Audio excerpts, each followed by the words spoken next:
अस्सलाम वालेकुम क्लास। आज हम स्टार्ट करेंगे अपना प्लांट फिजियोलॉजी का लेक्चर नंबर 15 और इसका टॉपिक है ग्लाइऑक्सिलेट साइकिल।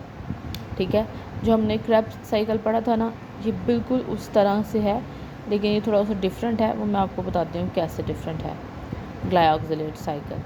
ठीक है, variation of tricarboxylic acid cycle, मतलब वेरिएशन का क्या मतलब होता है? चेंज। कि ग्लाइऑक्सिलेट साइकिल क्या है कि ट्राइकार्बोक्सिलिक एसिड को हम सिट्रिक एसिड साइकिल भी कहते हैं, या हम क्रेब्स साइकिल भी कहते हैं। कि ट्राइकार्बोक्सिलिक एसिड, सिट्रिक एसिड और क्रेब्स साइकिल ये एक ही साइकिल है। इनके अंदर जो चेंज है ना, इनके अंदर जो थोड़ी सी वेरिएशन आती है, थोड़ी सी चेंज आती है, उसको हम क्या बोलते हैं? ग्लाइऑक्सिलेट साइकिल बोलते हैं। क्लियर? के लेक्चर नंबर 15 हमें हम क्या डिस्कस करेंगे? Glyoxylate cycle. और ग्लाइऑक्सिलेट साइकिल हम क्या कह रहे हैं कि जो क्रेब्स साइकिल है, जिसको हम सिट्रिक एसिड साइकिल भी बोलते हैं या ट्राई कार्बोक्सिलिक एसिड साइकिल भी बोलते हैं, तो वो क्या है कि उसमें जो वेरिएशन आती है, चेंज आता है थोड़ा सा, उसको हम क्या बोलते हैं? ग्लाइऑक्सिलेट साइकिल बोलते हैं।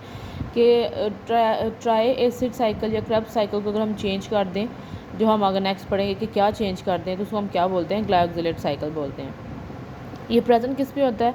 It mostly present in pathogen species, for example bacteria and fungi. Plant में भी प्रेजेंट होता है, लेकिन मोस्टली ये फंक्शनल किस में होता है? पैथोजेनिक स्पीशीज़ के अंदर, मतलब बैक्टीरिया, फंजाई वगैरह के अंदर ये ग्लाइऑक्सिलेट साइकिल प्रेजेंट होता है। और ग्लाइऑक्सिलेट साइकिल क्या है? It's a anabolic process. क्या है ये?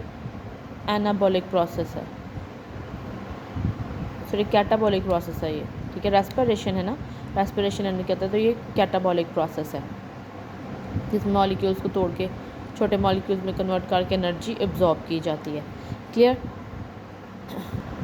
हम कह रहे हैं कि जो ग्लाइऑक्सिलेट साइकिल होता है वो क्या होता है? वेरिएशन किसके अंदर? क्रेब्स साइकिल के अंदर। तो अब हम ना यहाँ सिमिलैरिटीज़ या कंपैरिजन डिस्कस करेंगे क्रेब और ग्लाइऑक्सिलेट साइकिल का। ठीक है, सबसे पहले क्या है कि क्रेब साइकिल में 8 एंजाइम्स यूज़ होते हैं। ठीक है, क्या यूज़ होते हैं? 8 एंजाइम्स। और जो ग्लाइऑक्सिलेट साइकिल इसमें क्या एंजाइम यूज़ होते हैं? 5 एंजाइम। इस 8 एंजाइम्स में से 5 एंजाइम्स ग्लाइऑक्सिलेट साइकिल में यूज़ होते हैं। वो कौन से होते हैं? Synthase, aconitase, succinate dehydrogenase, fumarase और मैलेट डिहाइड्रोजनेज। ये 5, यहाँ पे 8 एंजाइम्स, यहाँ पे कितने? इस 8 में से 5 एंजाइम्स। ठीक है, synthase, aconitase, succinate dehydrogenase, fumarase, malate dehydrogenase. Clear? ये पहला इसका कि इसमें 8 होते हैं और इसमें 8 में से भी 5, क्योंकि ये साइकिल इस साइकिल से क्या होता है? छोटा होता है, तो इसलिए इसमें 8 एंजाइम यूटिलाइज होते हैं, इसमें 5 एंजाइम यूटिलाइज होते हैं। ये 8 एंजाइम आपने पहले क्रेब्स साइकिल पढ़ा, उसमें आप डिस्कस कर लेंगे कि कौन कौन से हैं। ठीक है, देख लेंगे उसमें आप लोग। उसके बाद है कि इसके अंदर आइसोसिट्रेट कन्वर्ट हो जाता है ग्लाइकोऑक्सिलेट में। ठीक है, आइसोसिट्रेट किस में कन्वर्ट हो जाएगा? ग्लाइऑक्सिलेट में। और किस में फिर कन्वर्ट हो जाएगा? सक्सिनेट में, by the enzyme lyase. Clear? Second comparison क्या है कि इसमें आइसोसिट्रेट किस में कन्वर्ट होता है? ग्लाइऑक्सिलेट में। और फिर किस में कन्वर्ट होता है? सक्सिनेट में। लेकिन इसमें आइसोसिट्रेट किस में कन्वर्ट होता है? अल्फा कीटो ग्लूटारेट में। इसमें आइसोसिट्रेट ग्लाइऑक्सिलेट में कन्वर्ट होता है, इसमें आइसोसिट्रेट अल्फा कीटो ग्लूटारेट में कन्वर्ट होता है। ये इसका सेकंड कंपैरिजन। क्लियर?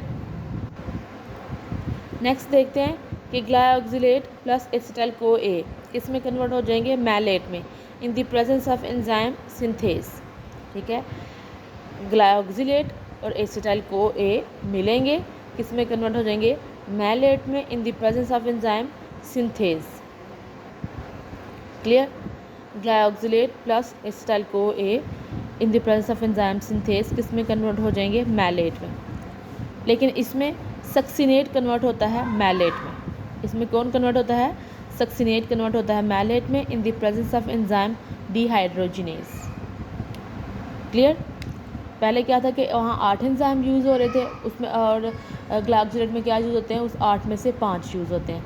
सेकंड हमने क्या पढ़ा कि उसमें आइसोसिट्रेट जो है वो ग्लाइऑक्सिलेट में कन्वर्ट होता है, लेकिन क्रेब्स साइकिल में आइसोसिट्रेट किस में कन्वर्ट होता है? अल्फा कीटो ग्लूटारेट में। इसके अंदर मैलेट किससे बनता है? ग्लाइऑक्सिलेट और एसिटाइल को ए से। एंजाइम कौन सा होता है? सिंथेज। इसके अंदर मैलेट किससे बनता है? सक्सिनेट से। और एंजाइम कौन सा होता है? डिहाइड्रोजनेज। क्लियर होगी।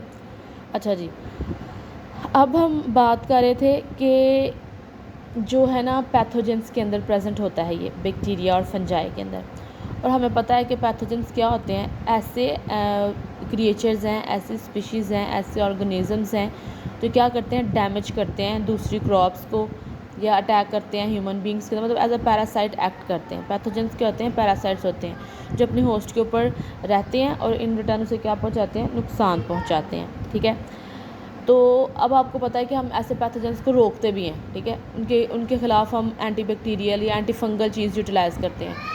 तो उस एंटीबैक्टीरियल एंटी फंगल क्या होता है कि बैक्टीरिया फंजाई मर जाती है, वो एक्चुअली हम उसके ग्लायोक्सिलेट साइकिल के ऊपर एक्ट कर रहे होते हैं कि हम उसके ग्लायोक्सिलेट साइकिल को रोक देते हैं।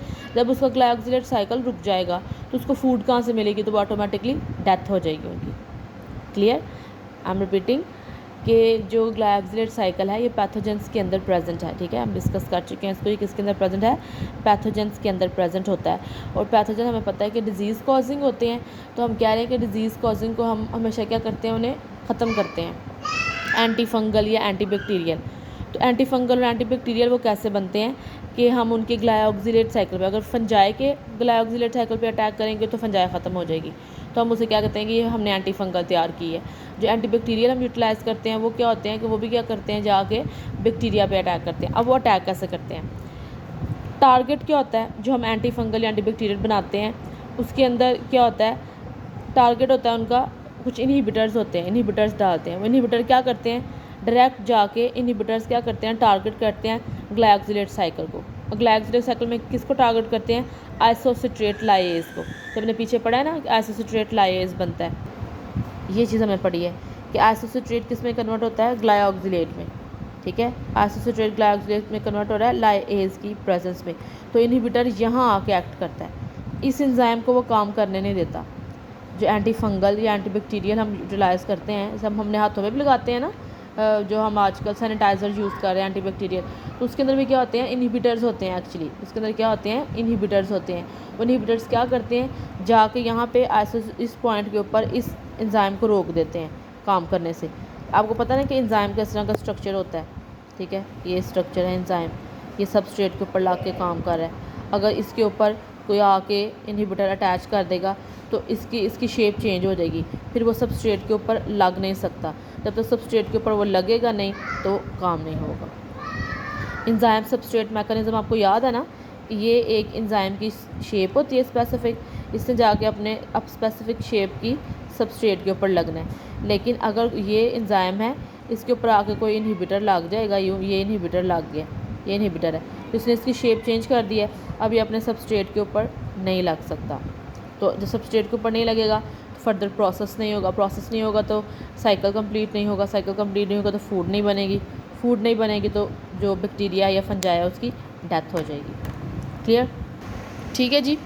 कि जो हम अटैक करता है वो किसी के ऊपर अटैक करता है, सबसे पहले आइसोसिट्रेट के एंजाइम आइसोसिट्रेट लाइएज के ऊपर अटैक करके उसकी एक्टिविटी को रोक देता है। ठीक है, आइसोसिट्रेट लाइएज की, तो वो जो है ना, वो जो एनिमल है, सॉरी जो बैक्टीरिया है या फंजाई, उसकी डेथ हो जाएगी।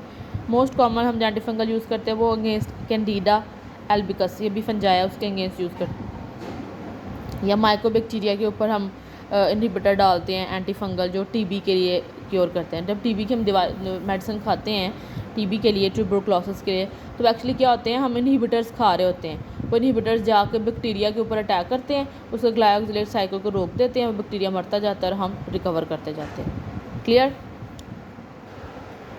ओके जी। ये ज़रा अब आपने ध्यान से देखना है। एक्चुअली मैं आपको अलहदा से भी साइकिल बना देती, लेकिन मैं एक्चुअली चाह रही थी कि आप लोग क्रेब्स साइकिल और इसका कंपैरिजन देख लेना, ट्राइसिड साइकिल या क्रेब्स साइकिल का ग्लायोक्सिलेट साइकिल के साथ कंपैरिजन देख लें। ये सारा का सारा क्या है, क्रेब्स साइकिल जो आपको नज़र आ रहा है, इसके अंदर 8 एंजाइम्स यूज़ हो रहे हैं। लेकिन जो ग्लायोक्सिलेट साइकिल है वो यहाँ से स्टार्ट होएगा, जहाँ से ये स्टार्ट होएगा ना वहीं से वो भी स्टार्ट होगा। ये स्टार्ट हो गया, स्टाइल को एसिड के साथ मिल गया, सिट्रेट सिंथेज, सिट्रेट बन गया। सिट्रेट से आगे क्या होगा, आइसोसिट्रेट बन जाएगा, सिमिलर जिस तरह क्रेब्स साइकिल में बना है। स्टाइल को एक साथ सिट्रेट मिलेगा, स्टाइल को से क्या बन जाएगा, सिंथेज की प्रेजेंस में सिट्रेट। देखा सिंथेज यूज़ हो रहा है ना, उसके अंदर ग्लायोक्सिलेट के साथ सिंथेज यूज़ हो रहा है, सिट्रेट बन जाएगा। सिट्रेट से फिर क्या बन जाएगा, आइसोसिट्रेट। एकोनिटेज एंजाइम, ये दूसरा एंजाइम यूज़ हो रहा है। ये फर्स्ट एंजाइम जो हम कह रहे थे कि 8 एंजाइम में से ये फर्स्ट एंजाइम यूज़ हो रहा है, या एकोनाटेज सेकेंड एंजाइम यूज़ हो रहा है, 2 एंजाइम यूज़ हो गए। अब यहाँ से ग्लाइकोसिलेट साइकिल स्टार्ट होता है। ये आइसोसिट्रेट है ना, तो ये देखिए क्रेब्स साइकिल में आइसोसिट्रेट किस में कन्वर्ट हो रहा है, अल्फा कीटोग्लूटारेट के अंदर। लेकिन इस ग्लाइकोसिलेट साइकिल के अंदर क्या होता है, यहाँ से ग्लाइकोसिलेट साइकिल स्टार्ट हो जाता है और ये आइसोसिट्रेट किस में चेंज हो जाएगा, ग्लाइकोसिलेट में, in the presence of isocitrate lyase, ये थर्ड एंजाइम। क्लियर। फिर ये ग्लाइकोसिलेट जो है ना वो किस कोएंजाइम के साथ मिलेगा, यही हम कह रहे थे ना, ये ग्लाइकोसिलेट कोएंजाइम के साथ मिलता है सिंथेज की प्रेजेंस में और मैलेट बना देता है।